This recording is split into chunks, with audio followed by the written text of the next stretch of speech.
While UCSC has a long history of groundbreaking food systems work, the food justice component did not really take full effect until the early 2000s. It started when a bunch of slugs got together and questioned the source of their dining hall food. Organic was the word down the street, but that was only the beginning. Dump Sodexo was chanted across quarries and into classrooms. And in 2003, UC Santa Cruz shifted its funds away from Sodexo and began procuring from local organic vendors. This organizing brought undergraduates even deeper into the fold of the food system, enacting the power of connected consumers and community.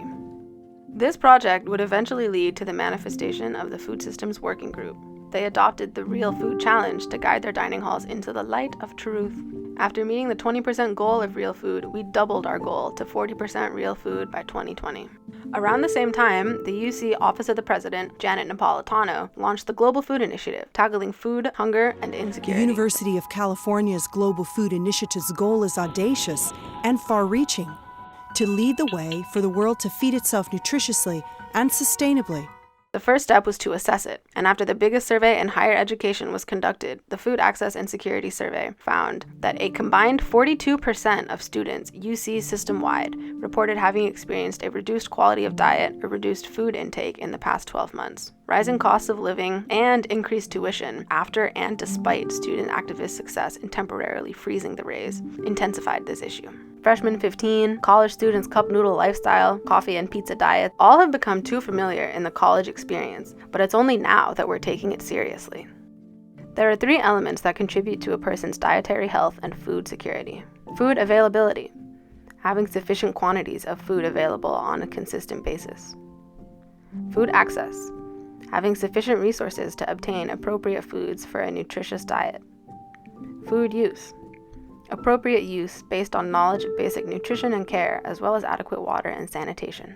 Students are particularly prone to food insecurity because all 3 of those elements are precarious. Living on your own for the first time is a big transition for everyone. For students, your biological needs, like getting regular sleep and food, are often put to the side to focus on demanding schoolwork and new social opportunities. The Food Access and Security Study also found that low-income students are more prone to low levels of food security. But, in some cases, socioeconomic status doesn't determine food security.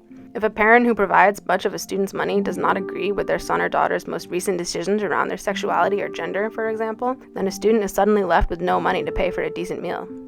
Food security is not just about meeting the threshold for caloric needs. It's also about having access to what you want to eat, what you're accustomed to eat before you came to college, what makes you feel energized and nourished and strong. It is also about being able to eat what is culturally significant to you without fear of judgment by others.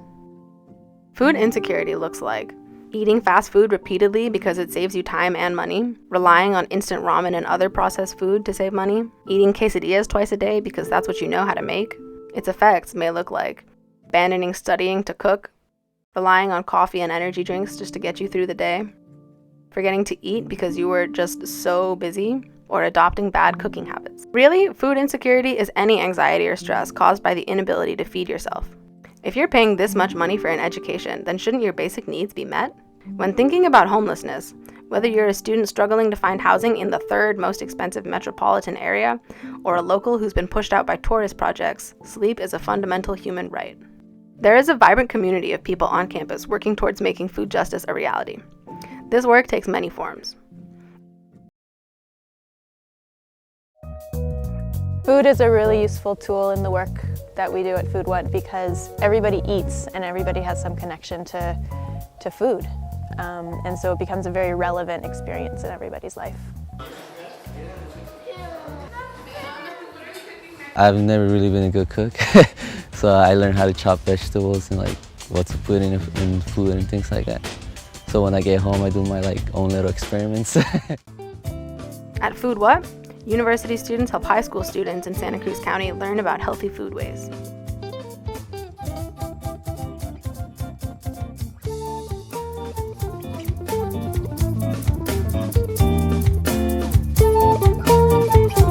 By interning with the Beach Flats Community Garden, students work to protect green spaces in low-income migrant communities. We're asking the city to work as best as they can to come up with a creative solution for a permanent garden.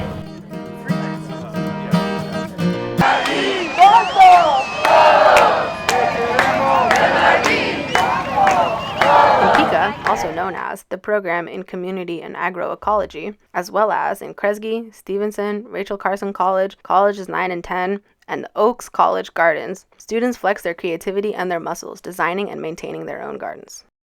But what does food justice look like today? It begins with an examination of some injustices within our proximity. The Center for Farmworker Families reports that approximately 75% of California resident farmworkers are undocumented. In Santa Cruz County, the proportion is as high as 83%. Approximately 1/3 are women, and they range in age from their teens to their 60s. It's no secret that immigration law is manipulated to restrict access to the legal rights afforded citizens. This creates a dependent workforce that does not have the means to demand better working conditions. Congress's inability to pass comprehensive immigration reform creates a fear of deportation, perpetuates back-breaking work conditions with long hours, wage theft, physical abuse, sexual assault and harassment, unsanitary conditions, minimal health protection, overcrowded housing, birth defects. The list goes on. The communities surrounding farming towns are found to have higher rates of asthma, cancer, and autoimmune diseases, and birth defects because of exposure to agricultural chemicals while at work but also at nearby schools. These occupational hazards are further complicated by the way landowners, farm managers, and municipal authorities discriminate against farm workers.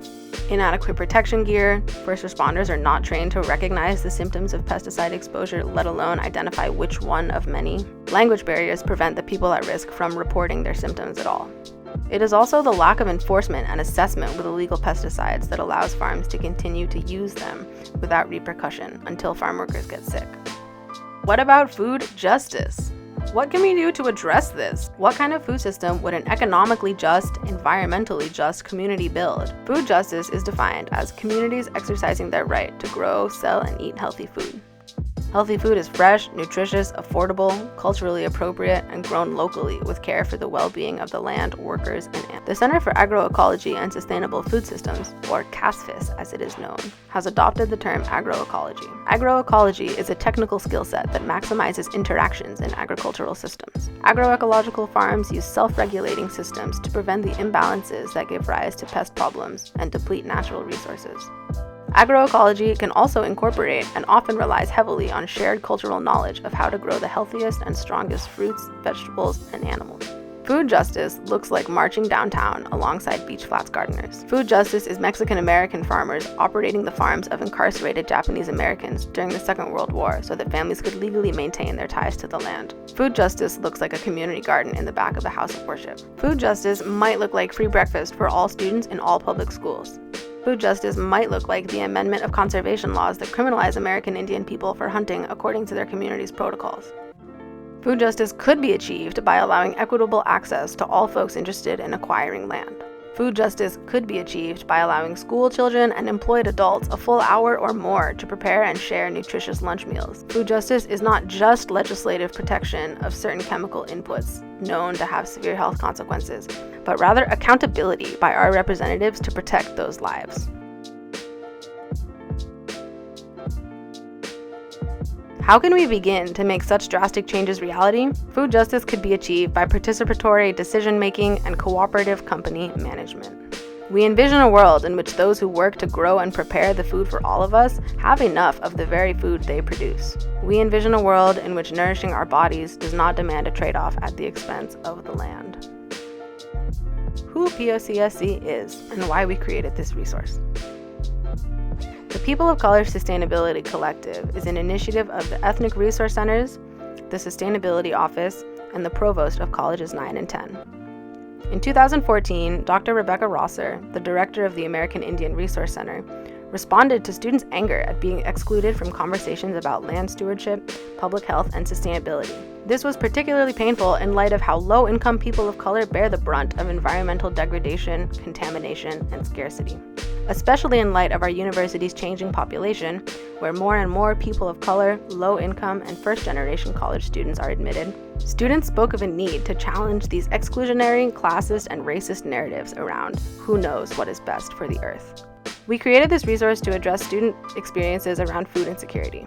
The The complicated process of learning how to live independently is made even more complex by the ways first-generation college students, folks from low-income families, and young people of color are forced to navigate classism and racism too. With this online orientation of food justice, we have tried to summarize the human and non-human agents of the food system and explain the ways a person's gender, race, class, abilities, and identities influence their role. Food systems represent a vantage point from which we can clearly observe the combined effects of exploitative economics, systemic oppression, and a complete lack of regard for natural systems.